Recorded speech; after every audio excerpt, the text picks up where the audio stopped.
my scariest confrontations, there's two that I want to talk about, and these are two that I never saw coming. This is just a very quick job, but it really impacted me weeks and weeks and weeks down the line. But as we're coming back to the police station, we turn on to I can't remember what road it's called, by the police station, Bradford. And this young Asian lad comes running down the road, backpack on, and he runs. And we always have this saying, never trust a running man, because why does a man need to run? You either run and you're a runner, or you're late for a bus. But apart from that, if you're running, why are you running? 3 lefts don't make a right, so if a car turns 3 lefts, it's not doing something right. If no gloves, no documents, if you're riding a motorbike. So we always have these little sayings in place. Why never trust a running man? Why is he running? What's he doing? As then look up, Bobby comes running out behind him. Bobby's got a right sprint on trying to catch this lad. Bobby must be 35. Lad's only about 18. You know, he's in his super best, his Nike Air Max and his tracky bottoms, and he's off. You can't catch this lad. Look again, another Bobby runs right out, running across the road. And I can tell Bobby's are getting a bit knackered here. They've been chasing this lad for a while, and the lad looks a bit out of it. So instantly you think, cheeky bastard. I don't know what he's doing, but we'll have a bit of this. Bank car straight over at Central Reservation, and the lad can see I'm coming straight for him in police car, and he's got nowhere to go. Big drop over one side of a bridge, nowhere else for him to run. Front car out, and then pin him into the wall, so to speak. Get out of the car, and I grab this lad and rag him into the wall. And I shout, stand there. I don't know what's going on. He just might have said, fuck off to police officers, and they're having a bit of a chase. So you don't manhandle someone as in like, but you don't know what he hasn't done and what he has done. So against the wall, and just stay there, keep your hands out, don't move. Bobby said, yeah, we saw him, he looked suspicious, he looked at us and run off. I'm like, fucking hell, is that all? Is that, I've got involved in this for now. I said, Bobby, are you going to search him? So you've got to have certain grounds to search him of what he's done, and just turning around and running in enough. So I said to him, so what are you running for? Have you got something you shouldn't have? And no. I says, what's in your backpack then? Is it a knife? Or is it a gun? And you could see his face go. And I says, have you got a gun in your backpack? And he went, yeah. So then I went, right, we're searching you now. And then my ass twitched. I like, shit. If he's got a gun in his backpack and he's not, you could see fear in his face. This lad was scared. And I just thought, for fuck's sake. It then goes into a different kind of a job. It's not a bit of a fun job. It's everyone that's there knows the place.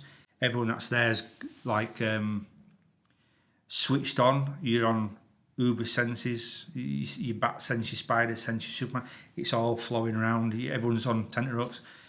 So I turned him round, took his backpack off him. Obviously pad him down top to bottom, get his rucksack up, zip it open it up, King Glock, in the middle of his back, but just there looking at me. And so, I don't know what you call it, automatic pistol, whatever you call it. And I'm like, fuck. As in, like, this lad could have just, like, ripped it out and started firing shots. I don't know the difference between a gun. I've seen them on TV, you know what I mean? I've seen people get pistol whipped around the head with them, or, change magazine, and that's, but I don't know what's a real gun and what's not. So I shout firearms up, firearms come. Even firearms looking, go, fucking hell. They're as taken back as I am. Because they have said if he pulled it on us, we'd have shot him. It'd have been that simple. And that really shook me to the core, because, like you said, anything can happen from that point onwards. It turned out it were a proper replica, but it were a gas-powered replica, but it were, there's no way you could, even firearms says, we wouldn't have been able to tell the difference, we'd have shot him. It's that simple. It were is it Bullet Tooth Tony? Is it Desert Eagle .50? It's like, it were that sort of thing. It wasn't a toy, it were a proper gun. That's what's really scared me. And that were afterwards I got home and I thought, I don't like that. That's really shook me to the car. The other one that really has always stuck in mind, I was on beat at the time, I was shooting a girl called Hannah. And we're driving around Church Green in Keighley on Friday night, just basically getting rid of riff-raff, sending people home and saying, look, go home and hope you've had a nice night. And I just kept on driving around this little circle, and every time I drive, pig! Fucking drive around, oink, bacon, I can smell bacon. It's like, oh, come on, how many times have I fucking heard this before? Think of something new, and I'd probably give you a tenner. Well done, you've got something new in you. But then it started like, you fucking bastards, you scummy pigs, fucking CUNTs, all this sort of thing. But it would get to the point where he started shouting it and heckling at everybody then. So I thought, we've got to do something here. So I got out of the car. Basically says, right, if you swear again, mate, you're going to get locked up.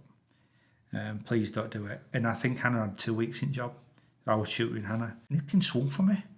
Just fucking went right off. He's a cheeky bastard. So we went into a bit of a grapple on the floor. Really quick. Within seconds, he was cuffed by me and Hannah. And he was stood up at the side of the car. A simple public order job, breach your peace. You know, throw him in, out in the morning, done and dusted. To that point, corner of my eye, I could see this figure coming over to me. And it was this lad's best mate. Just seen him get locked up. Can't be asked going home, wants to get involved. Just come over and threw another punch at me. So we went at it, hammer and tongs, just me and this lad. So Hannah, who's new in jobs, holding this big lad who's been abusive, breach of peace and stuff. She's holding him and he's trying to drag her around. She's twisting cuffs. Me and this other lad can swinging punches at each other, going into wrestling on the floor. But he's same size as me and it's same strength as me. So I couldn't beat him, he couldn't beat me. I couldn't overpower him, he couldn't overpower me. I were on top, he were on top. But it was just a joke really. We kept on going around, wrestling around on the floor. And I started to think, I don't like this. It's getting a bit out of hand, is this? I should have been able to overpower him, or I should have got him handcuffed.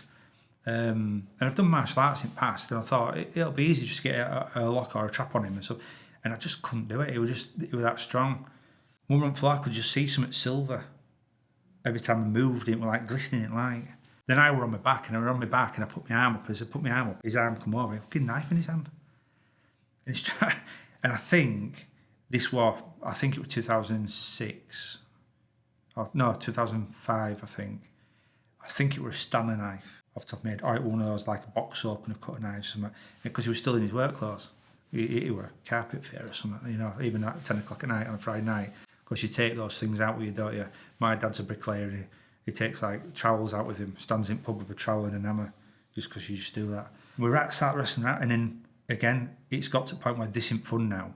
And every time we wrestle, I can see this one thing glimmering. And I remember being on my back, and I remember it being about this far from my eyes. And no matter how much I pushed, I couldn't get it back. But no matter how much he pulled or pushed forward, he couldn't get any closer. And I thought, he's trying to cut my face here. I pressed my panic button. People call it a chicken shit button or whatever it is. I pressed my code 0 and I just shouted code. By that time, CCTV had saw us.